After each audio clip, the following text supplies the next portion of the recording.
So I think that it can be useful to be really honest with one's self. And we could start by admitting that we've been wrong before. Have you been wrong before? I've been wrong before. If you haven't been wrong before, then I don't know what you're doing here. um, so perhaps just take a moment to notice at least one time that you've been wrong, one time that you were mistaken about something, anything, where you thought you knew something and then it turned out that you were wrong about it. Now, you don't have to do that, but if you choose not to, then you'll only be cheating yourself because it is an interactive process. There's an opportunity here for you to actually discover something of true value. But in order to do that, you have to follow along. So again, I'm inviting you just to notice at least one time in your life when you were wrong, when you were mistaken. You had the wrong understanding about something. And if you can think of more than one example, then congratulations. But all it takes is one, if you can think of at least one. I laugh just because, I mean, to me, it's like where to begin. It's pretty much just a long string of being wrong. So, hopefully, you've been able to identify something. And then, congratulations, good news. Because if you were wrong at least once, then you know for sure that it's possible you could be wrong now. You could be wrong about anything and everything. Isn't that wonderful? I mean, because it allows you, it gives you everything that you need to give yourself permission to stop trying to defend your position. I mean, can you see how senseless it is to try and defend your position when you have nothing to defend? I mean, if you could be wrong, and let's be honest, chances are you are wrong. Why waste your time and energy foolishly trying to defend that position? Then you'll only have to later on try to weasel out of it when it comes to light that you were wrong. Wouldn't it be so much nicer just to live without all of the pretense and defense and just actually experience the lightness of not having a position to defend? Now, remember, this is interactive, so you could actually try that on right now. Could you imagine that? Could you imagine what it would be like to have no position to defend? Wouldn't that be lovely? Can you feel it right now, even just for a moment? Could you allow yourself, just for this moment, just for a brief moment right now, to have no position to defend? I know it seems terrifying, and yet it's so lovely.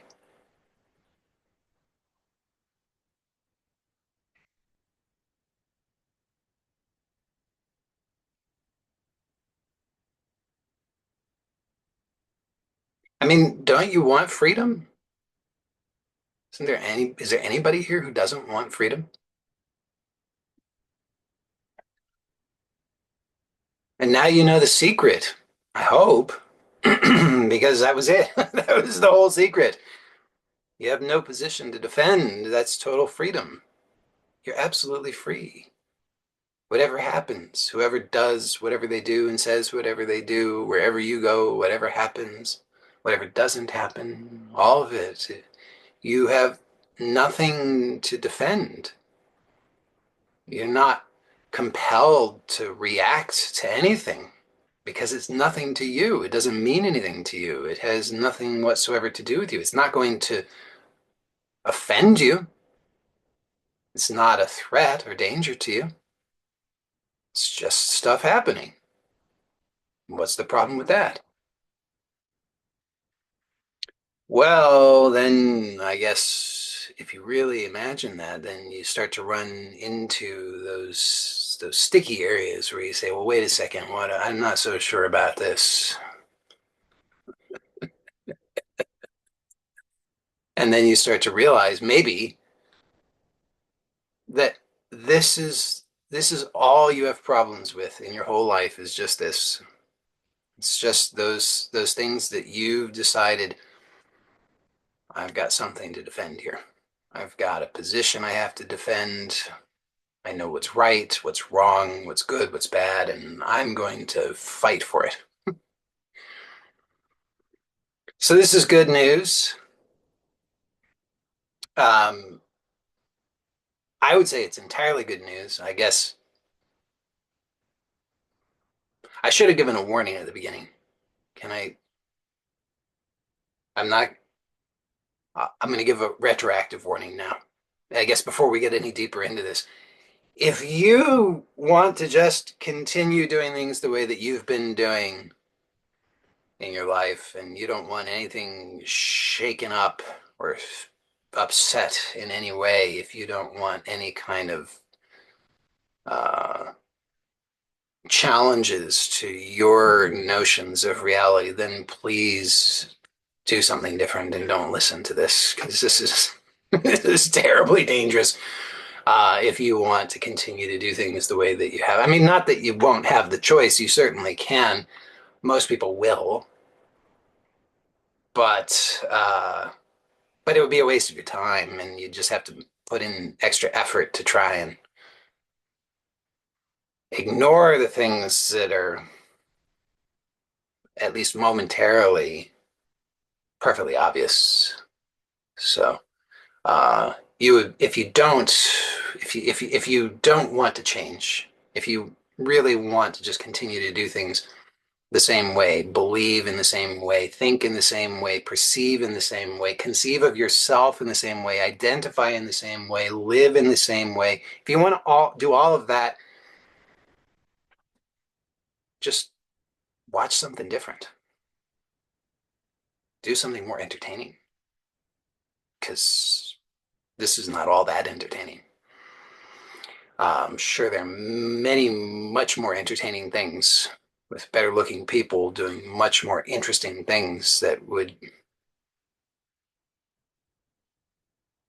be more enjoyable. So you could do those things instead. But this is if you're, maybe if you've gotten to a point in your life and you've realized, I've had enough. I've had enough of doing things the old way. In fact, I've so much had enough of doing things the old way that I am willing to actually change. Somebody else's note taker wants to take notes. Fine, I'll approve it. Only because my arm is twisted, because if I don't approve it, it will keep coming back and it will keep requesting. Oh man, I bless them all. So, where was I? Yes. So if you really if there's something in you that has realized I just can't keep on doing things the old way, even if change might be uncomfortable, even if change might be really uncomfortable, like more uncomfortable I than I'm comfortable with. If you're at that point, if you've had some kind of insight like that, then this will be a great exploration. You know,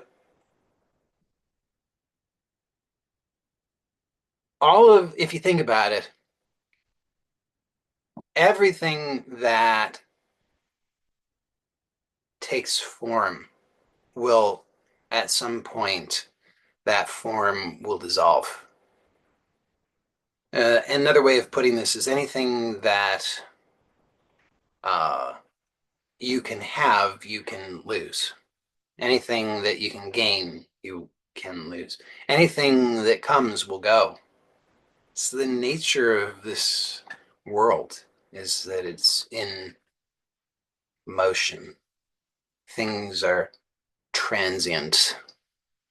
I mean, can you actually hold on to anything at all permanently? Just explore that for a moment. Is there anything that you can have permanently? I'm pausing so that you'll actually investigate that.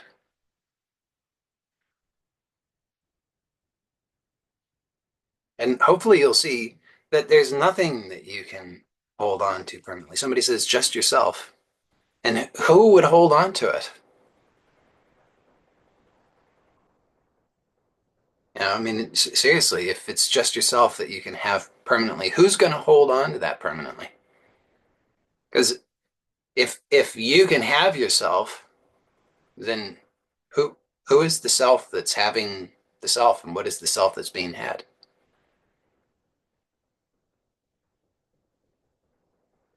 So you sure that you can have yourself? You can't really have anything permanently because even yourself, if you think that yourself is something that can have something or be had, that itself is subject to change. So how is it going to have something or be had? It's like grasping at water or air, just slips through your fingers. Now, this is not to say don't, because you can't help yourself, but it's just to recognize the nature of it. So, because this is a mistake that people make sometimes, they say, oh no, oh no, woe is me. Now I see that everything is transient and ungraspable. What am I to do?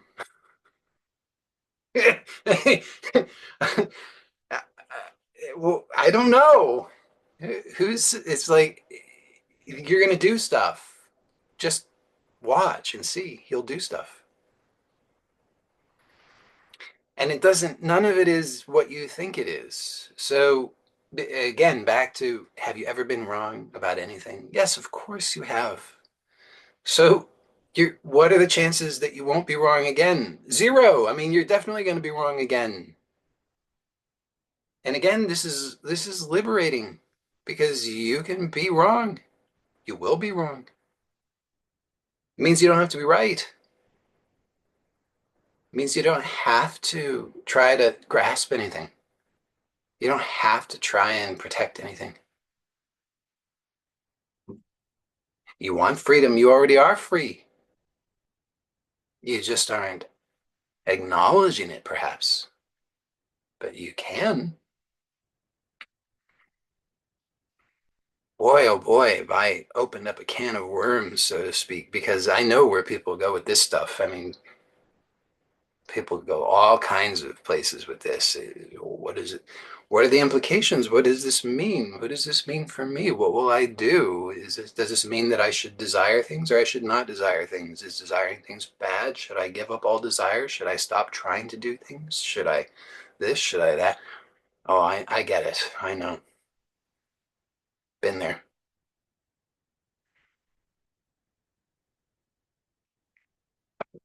But I did it.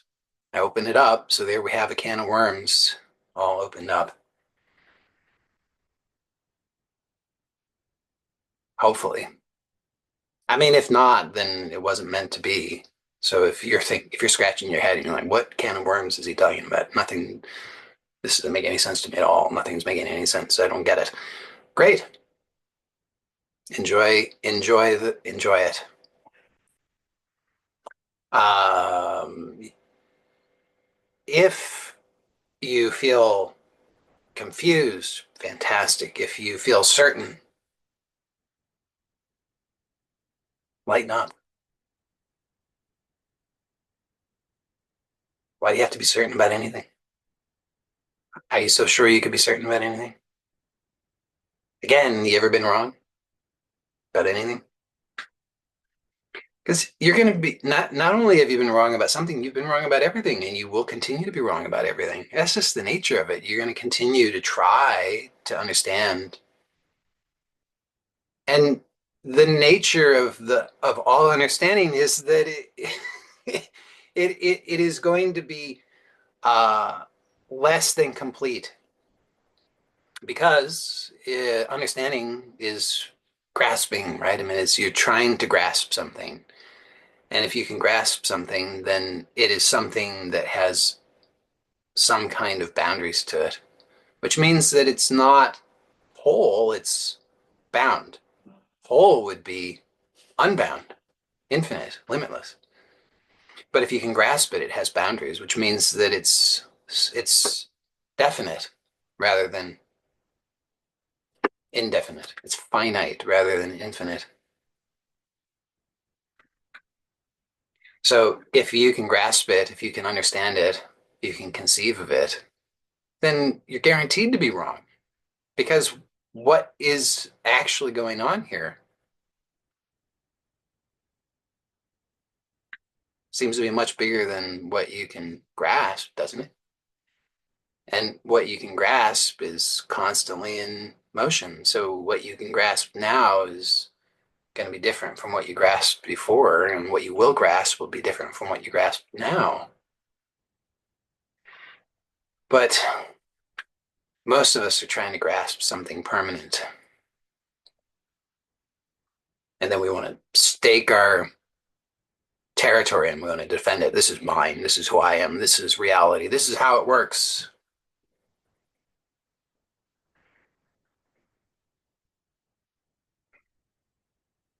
Seems kind of exciting sometimes for a little while until you maybe start to feel nauseous and exhausted. You ever feel that way? I mean, I would expect if you're really honest, then you would say yes. Because it's so exhausting to try and do the impossible. And for what? What do you want to grasp it for anyway? So I'm serious about that. Think about it. What do you want to grasp it for? What are you going to get out of it?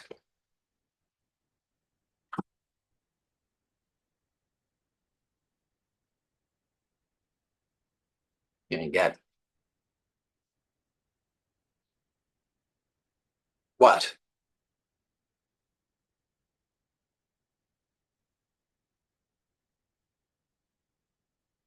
Fortify the defenses, give you a sense of safety.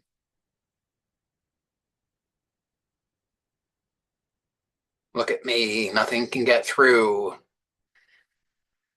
I'm absolutely fortified. Nothing can hurt me forever and ever. But it's a lie, isn't it? I mean, something's always going to get through. And you put so much effort into trying to make sure that nothing gets through. And what's the point? You just end up exhausted and nauseated.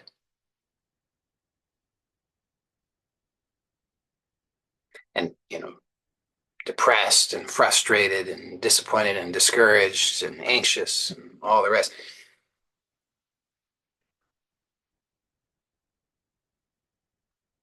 So really contemplate that for a moment.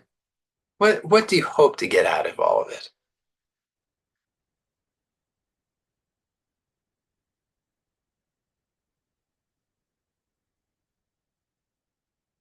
I mean, some of you, when you actually ask that question, you'll maybe realize you've never asked that question before. What do I really hope to get out of this?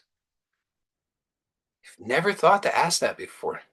So you've just been on autopilot, as it were, just like a robot reacting passionately, but nonetheless robotically. And so to actually sincerely ask that question is to be awake for the first time, maybe, to actually realize that none of this is what you thought it was, that you're not what you thought you were, that you are infinitely freer than you thought. And that might be terrifying. So I'm not suggesting it will necessarily be nice.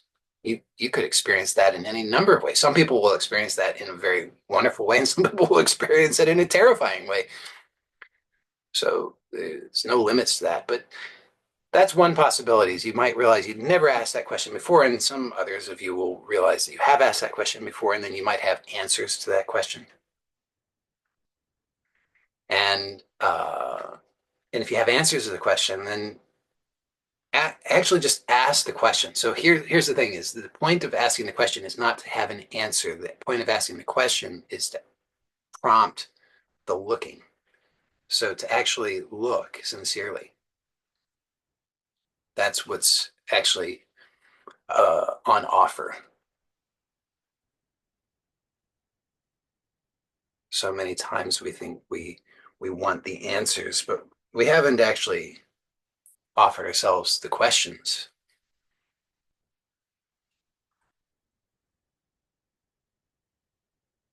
So what is it that you really are hoping to get out of this? Might be surprising to discover the things that you've been thinking you wanted, the things that have been driving you, comfort, sense of security,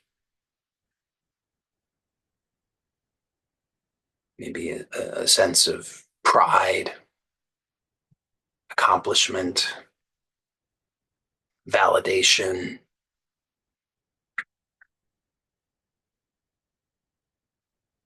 Pretty, a lot of time, these small, petty kinds of things, really, if we tell the truth. And then we wonder why we feel imprisoned. Well, there you go. You're imprisoned by your own prison of pettiness. Build a small world. These are my ambitions. I seek security. I seek validation. I seek approval.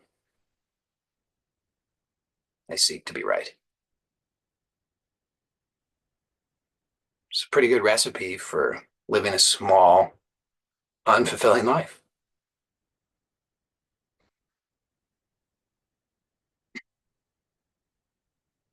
So then you might ask yourself, well, is there a possibility that I'm maybe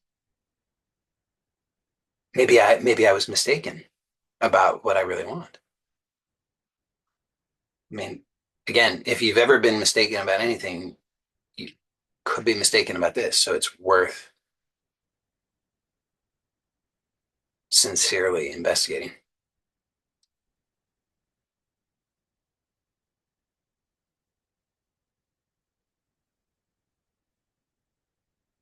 Now, some people will say, I want God. I want, liberation. I want, okay, fine. So you go from really small to really big, but it's still conceptual, isn't it? How about, actually staying with the question? The question was dangerous, isn't it? People don't like to stay with the question. But the question is, think about how powerful a question is, because the answer, in contrast, the answer just shuts it all down. Now, on the one hand, might give you a temporary false sense of relief, like, oh, okay, finally, I have an answer. Now I can move on to what? I don't know. Now I can move on to the next thing on YouTube. Now I can go watch some videos of cats doing funny things. That's very early 2000s. I know. I'm way out of touch. I don't know what people watch these days. It's all on TikTok, which I refuse to participate in. Um, but if you're looking for the answer, then you're going to keep coming up dissatisfied with your life. So right now, the invitation is to stay with the question and notice that the question is wide open. Ah, it's a different kind of relief, a relief of not having to know.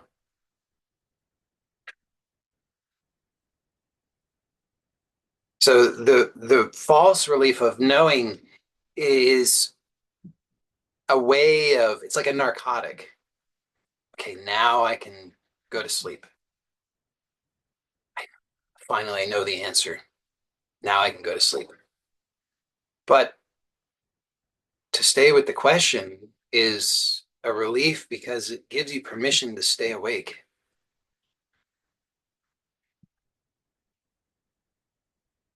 to not knowing.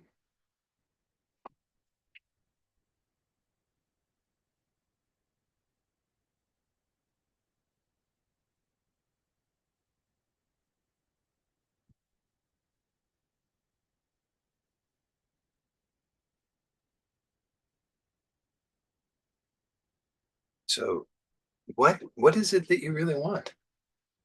Wow, so many possibilities, infinite possibilities. I don't know. Maybe I could really take a while, maybe no hurry to figure it out.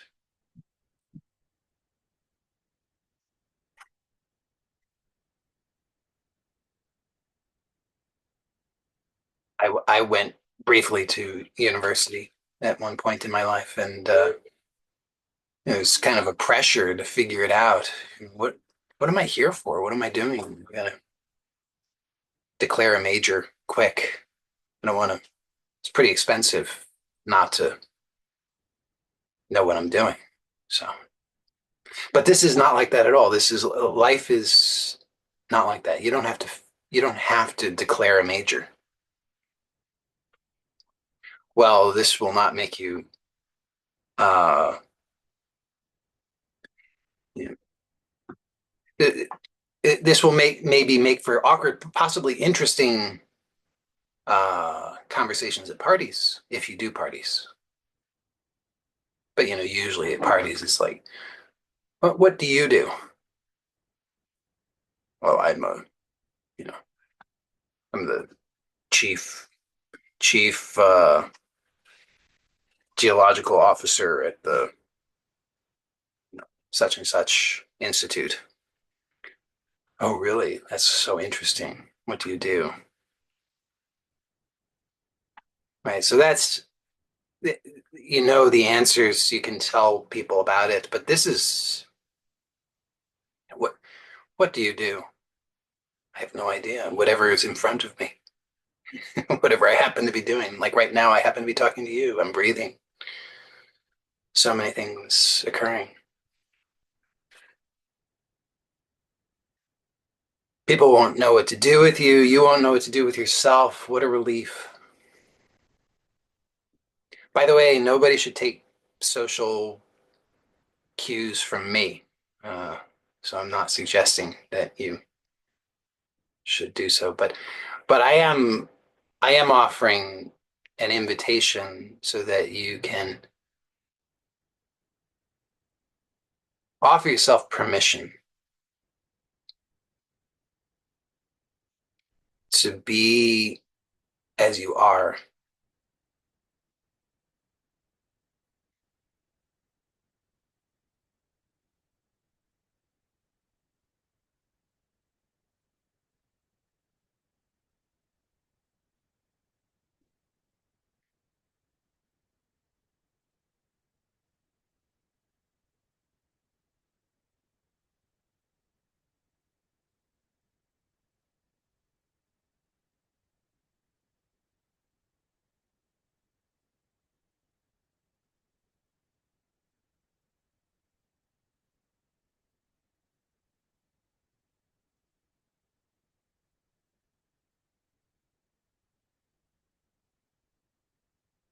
And that's real freedom.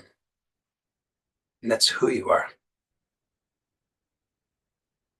It's not something that comes because you have earned it or you've figured it out.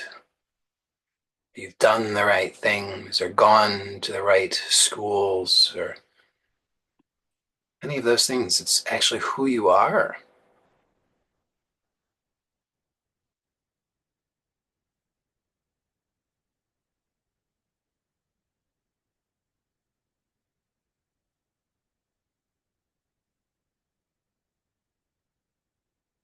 Now, some people will want to know, okay, fine, good, great, but what good does it do me?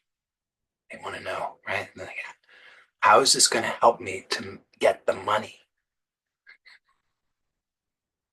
Because it always comes down to that, doesn't it? It's always about the money, the relationships, the health.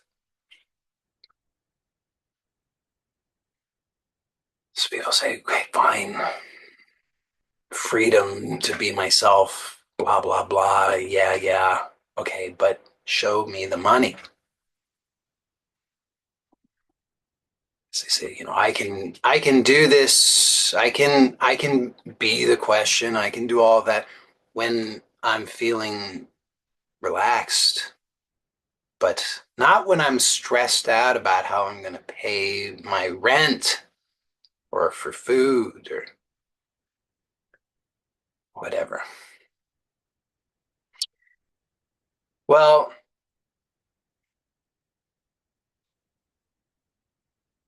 is it possible that you might be mistaken in that way of thinking about things? I mean, if you tell the truth, the way you've been thinking about things, the way you've been approaching things, ap- apparently is precisely what has delivered you into this situation that you're not so happy about. It's true, isn't it? I mean, you say, if you're unhappy about your financial situation, as an example, then I mean, isn't it true that the way that you've been thinking about it and perceiving it is part and parcel of the problem itself? It is. But then you think that you just need to do more of that. And if you do more of it better, somehow that's going to solve the problem, rather than recognizing that maybe that is the problem. Because I, I don't, I'll reference one of my favorite things to reference. It's a paraphrase. It's not a direct quote. It's my paraphrase of a line in the Bhagavad Gita where Krishna tells Arjuna effectively to be yourself imperfectly is vastly superior to being somebody else perfectly. So to be yourself, that's the key. To be yourself.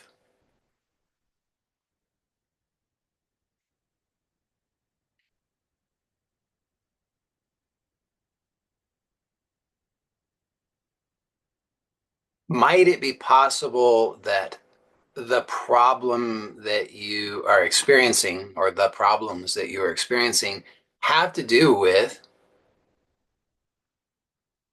trying to be someone other than yourself? Now, some people are going to say that's bullshit. Everybody needs money. Has nothing to do with being myself or not being myself. Okay. If you're happy with the results you're getting, keep doing the same. But if you're not happy with the results you're getting, then open your mind to something new. Most people will continue to argue why they should continue to do things the same way. They will say, you have to prove to me that another way is true and right before I will try it out. Okay, it's your life. Do whatever you want. The question is just, is it working out for you? And if it's not working out, then doesn't it make sense to do something differently? But just notice the resistance because doing something differently is dangerous. Doesn't seem like it would be on the surface. I mean, on the surface, this whole meeting seems like utter nonsense. I mean, what the words that are being said and the whole thing, it just seems like total nonsense. It's like babble. Doesn't seem at all threatening. It's just stupid. And yet, it's the most dangerous thing,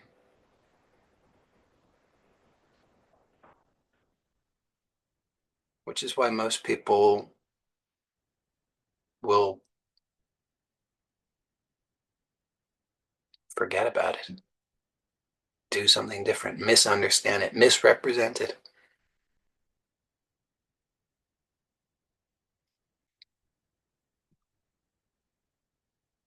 They'll keep on doing the same thing, trying to be somebody else other than who they are, thinking that if they just try harder, they'll solve their problems, not realizing that they are creating their problems.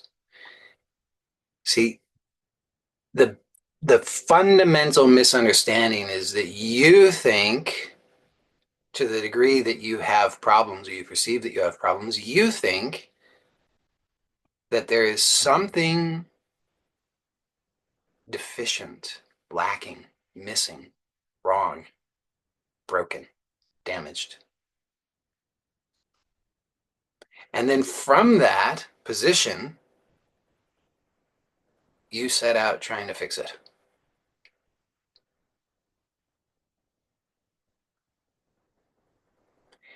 And as I've already said several times, and as I often say, if that is working well for you, keep doing it. But if you are at a point in your life, as I said early on, where you're realizing this isn't working. I'm exhausted. I've been trying and trying and trying and trying and trying and trying, and it's really not working. And there's still some part of you that says, just keep trying, try harder. But there's another part of you that says, nah, I don't know. I've tried really hard, and it just doesn't seem to be working. Maybe the way I've been trying, maybe the way I've been looking at it is mistaken. I mean, think about it. If the way that you've been looking at it from the beginning was mistaken, then you could be forgiven for not having succeeded. I mean, you could be forgiven in any case, but it'd be pretty easy to forgive yourself if you realize, well, it's not because I didn't try hard enough. It's not because I'm lazy. It's not because I'm stupid. It's not because there's something wrong with me. It was just because I had the wrong understanding.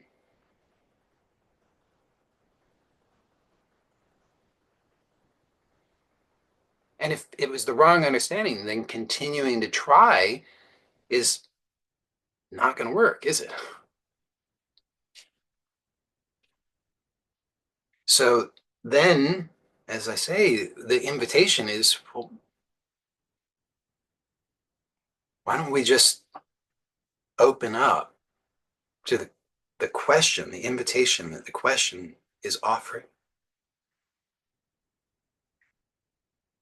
Is it actually true that there's something wrong with you or life? That there's something broken with you or life? That there's something deficient with you or life?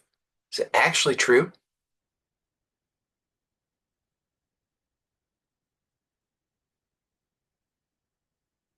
I mean, I guess it could be true. Oh, I suppose we could find some philosophical argument for how it could be true, but I don't suppose that we could definitively know that it is true. And yet, if you tell the truth about it, in some way you've been living your life assuming that it was true. And then you've been trying to solve that problem.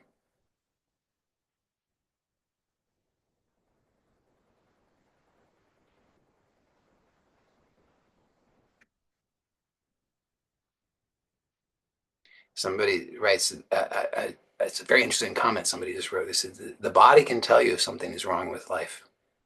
And they admit that they could be wrong. Yeah, because The body could tell you whatever it could tell you in whatever way it could tell you, if the body can tell you something, and if there's a you who can be told something by a body. A lot of presuppositions in there. But if all those things were true, then that would be true. And can we know that the body might not be mistaken? Or that you might not be mistaken in your interpretation? See, because there's whatever is happening, so there's sensation that's occurring.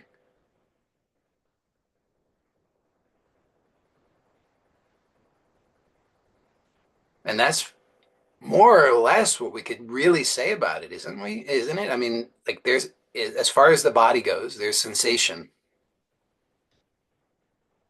Maybe you perceive the body in other ways. You see the body, whatever. But I mean, whatever by whatever means you perceive the body or sense the body, that's what we could say about it. There's, this sensation is occurring. Uh, you know, the there seems to be an abrasion on the skin. There seems to be a swelling. I mean, these are the things we could say.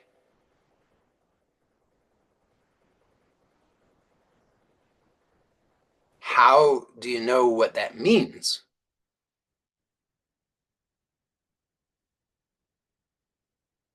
Some people will get angry at this point. It's so self-evident, and they'll sometimes people will, they'll say, "This is bullshit. This don't listen to this guy. He's a wacko. He would just leave people on the side of the road with broken bones sticking out of their body and say, well, there's nothing I can say for sure about it." But that's not at all what I've said, right? Uh, that's just an interpretation. But uh, you could just actually, if you're willing, and like I said, this is all very dangerous stuff. So it's not for everybody. But if you're willing to stay with not knowing, then you could just notice how much there is that you don't know, that you're in the habit of collapsing into some kind of certainty that you do know, but you don't know when you tell the truth about it. When you stay with the question and you realize, gee, I don't really know what any of this means. Don't know what any of it means at all.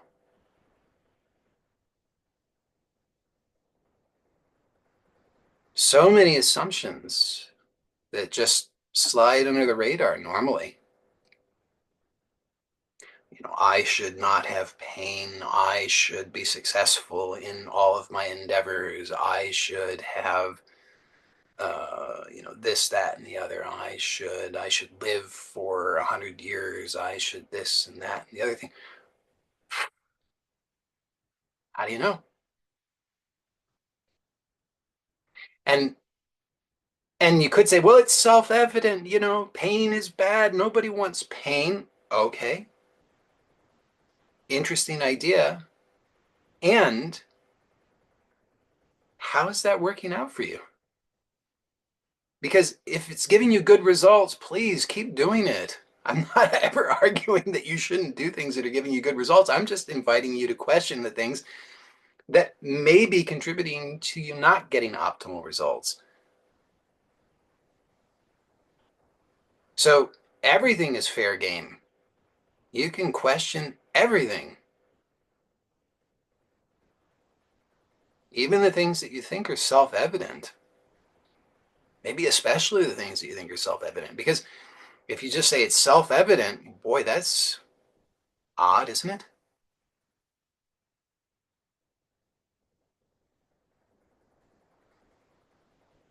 So, of course, most of us would prefer to have pleasant sensations and to have an abundance of money at all times and to have pleasant smells and pleasant foods and you know pleasant people who treat us in pleasant ways and all, we of course we want that.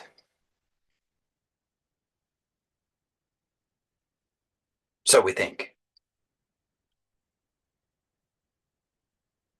But how do we really know? How do we really know what pleasant is and isn't?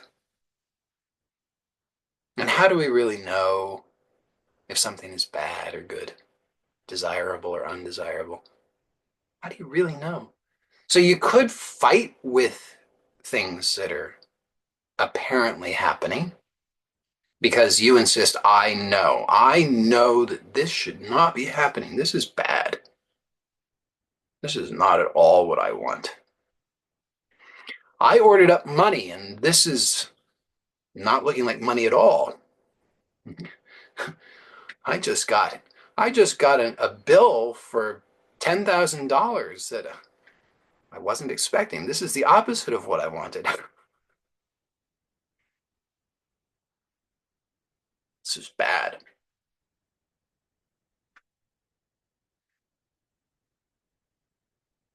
It's a very seductive idea, and it keeps you locked into the problem.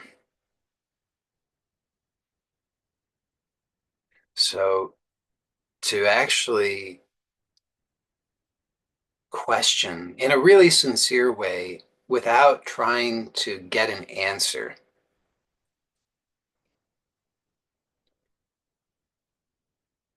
is so much more powerful than you might think in so many ways. But most people will stop short. And you might want to be watchful for temptations to stop short. And oftentimes it will, those temptations will present themselves as very sensible things, sometimes very spiritual things. So sometimes it's challenging to detect them as such.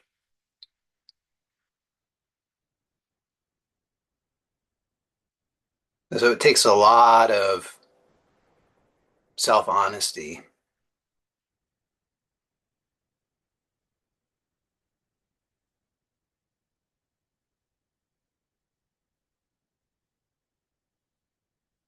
It takes a lot of willingness to allow and encounter all of the aspects of experience that all of the answers have served as defenses to. Hence why I said at one point it might be really uncomfortable.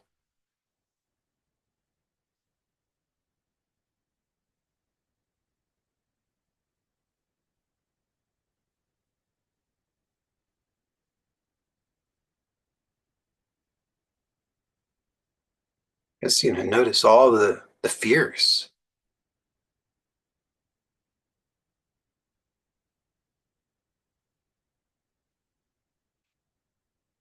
What if nobody loves me? What if I'm unlovable? What if I'm bad? What if I'm worthless? Etc., etc. And just notice how there's so many ways that you have, like all the rest of us, you've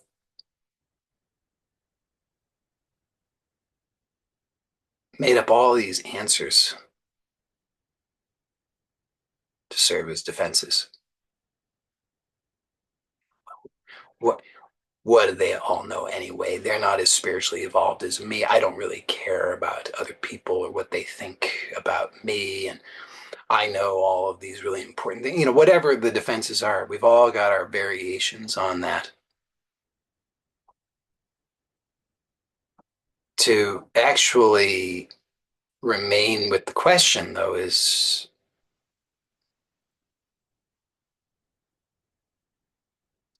just to be open without the defenses.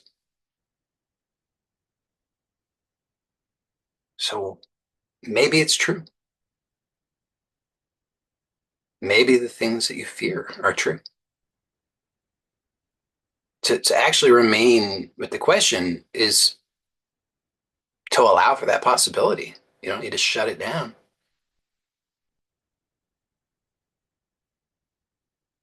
Maybe I am unlovable. Maybe I am worthless. Maybe. Could be.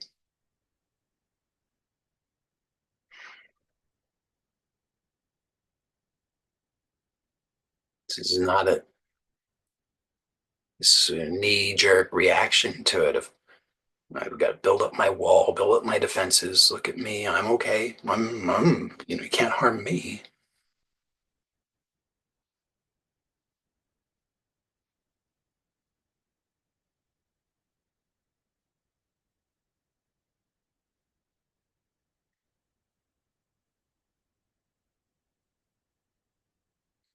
Takes some adjustment. Maybe you might start to notice,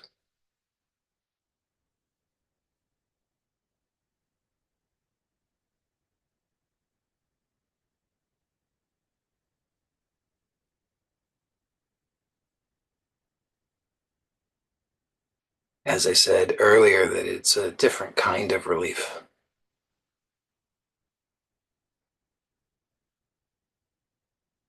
The relief of really, truly being yourself.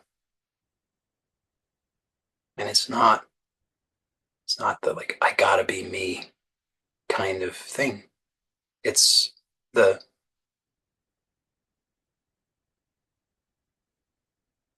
just the willingness. There's such a softness to it. There's no hardness to it at all. It's not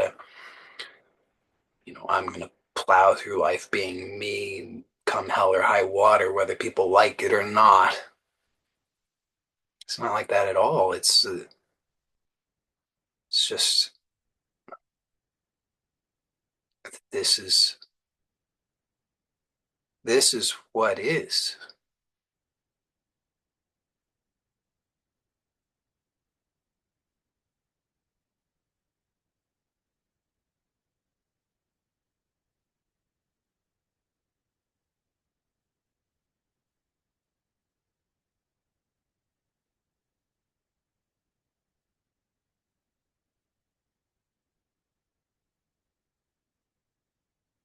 So will that solve your problems? Yeah, it will, but not at all in the way that you think. It solves the problems by going to the root and revealing that the problem is not at all what you thought it was. Will it show you the money? It might.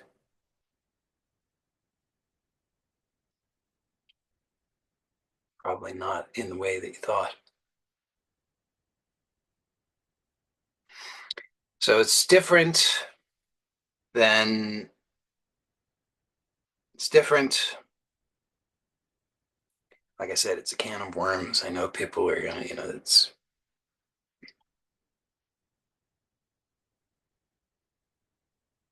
unsettling in many ways, and people often then try to do something with that.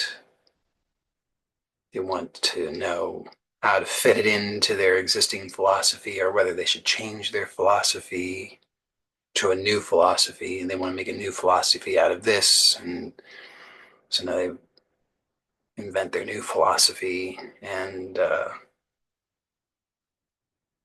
this is really radically different than that. It's not about a philosophy. It's about the willingness to be fully truthful and open, just as you are. So that is where I'll leave it for today. For those who are here live, we'll stay on for the group coaching. For those who will watch us on YouTube, if you're interested in joining these meetings live so that you can participate in the group coaching in the future, then you're welcome to do so. You would get the information by signing up on my website, joeylott.com. At the moment, there is on the homepage, there's an opportunity to sign up and receive a free ebook. And when you do that, you'll also get an email sent automatically that will include the information for joining these meetings live. That way you could join the group coaching that follows the talk. Um, I'll leave that link in the description on YouTube. I'm going to end this recording momentarily, so just say to those who watch this on YouTube, blessings to you and bye for now.